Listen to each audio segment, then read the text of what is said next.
தம்பி இது நீங்களும் அடிச்சிங்க. ஆணி யார் அடிச்சது? நம்ம கடையோடது. இப்படி ஆணி அடிக்கலாமா? இதில் ஆணி அடிக்கலாமா? அப்படி மரத்தில் ஆணி அடிக்கலாமா? மரத்துக்கு தண்ணி தான் ஊற்றணும். எவ்வளோ பேத்துக்கு நிழல் தருது, இதில் போய் ஆணி போய் இப்படி அடிச்சு வச்சிருக்கீங்களே, என்ன தம்பி நியாயம் அது?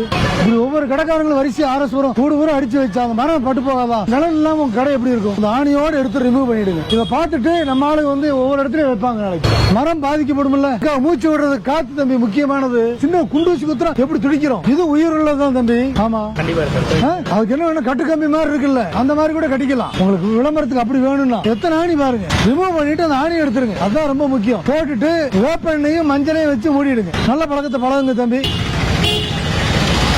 எவ்வளவு பெரிய ஆணி பாத்தீங்களா? அது அந்த மரம் அப்படியே இதாயிடும் தம்பி. நாளடைவில் மரத்தை நம்ம தான் பாதுகாக்கணும் தம்பி. ரெடி பண்ணுங்க. நீங்க இந்த மாதிரி பாக்குற பக்கமெல்லாம் நீங்க சொல்லணும், இந்த மாதிரி அடிக்கக்கூடாது அப்படின்ட்டு.